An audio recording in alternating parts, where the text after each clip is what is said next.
Hey guys, how's it going today? This video is to discuss my recent acquisition of a 2 Notes opus.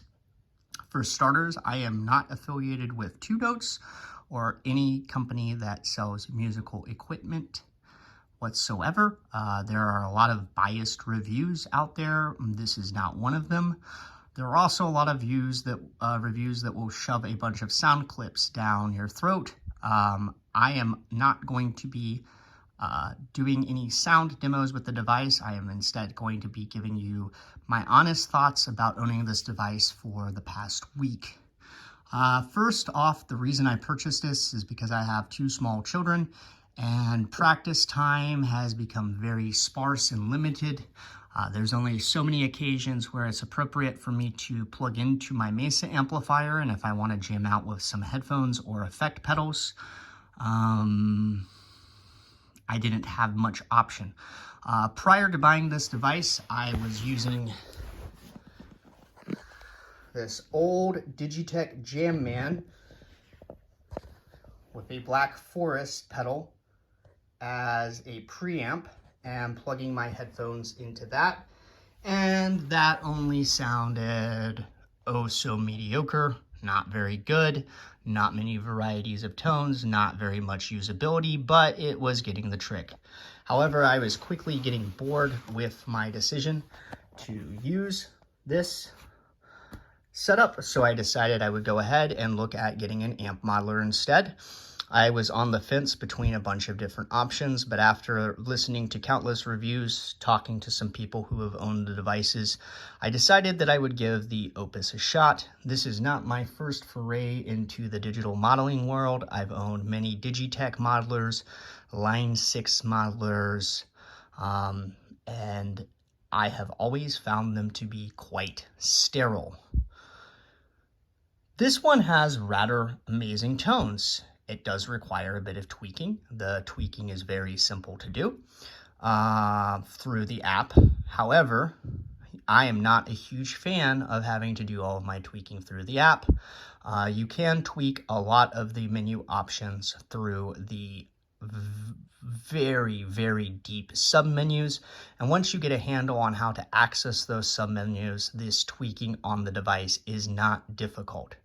However, I would say that if this was in a live situation, tweaking this device's submenus using just the buttons would not be the most simple thing to do on the fly. Other things, the device has a built-in tuner. However, this tuner does not detect the low E on this guy. So don't throw out your tuners too quickly, especially if you play an extended range instrument. It will not detect the low E reasonably, so that's where your snark still comes in. This device also allowed me to get tones out of this guitar. I've been feeling that the guitar is virtually not sounding that great, and a big reason for that happens to be these old school EMG 808 soap bars.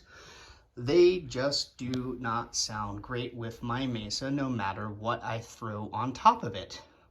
However, I was able to get some really amazing tones out of the device, and it has convinced me that I do not need to, at this moment, replace the pickups or swap out guitars.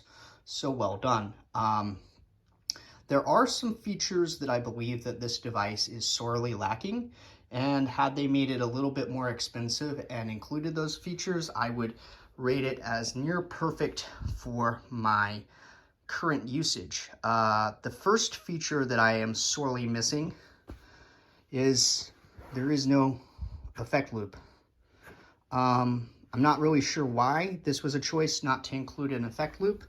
Honestly, I think when you're selling a device and you're marketing it as a way to replace an amp, that an effects loop is pretty standard and pretty bare minimum to really actually truly emulate the full out amp experience.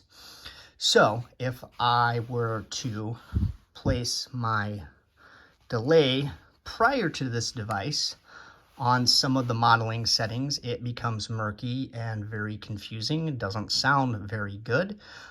This would be a pedal that would sound a lot better if it was included post-delay. While it does have a large quantity of acoustic preamplifiers in it, not all of them sound great. However, many of them are quite usable. Sorry, preamplifier settings. The last thing I want to note is, as far as you high gain fiends out there, the pedal does have a pretty decent amount of amp selection, gain selection, EQ available for it. However, it kind of comes off as being very flat. So it is almost mandatory that you place a dirt box, be it drive, fuzz, or OD, in front of this loop. There are some features that I have yet to test out on this amp sim, so I will make an update when I have done so. I hope you find this useful. Thank you so much.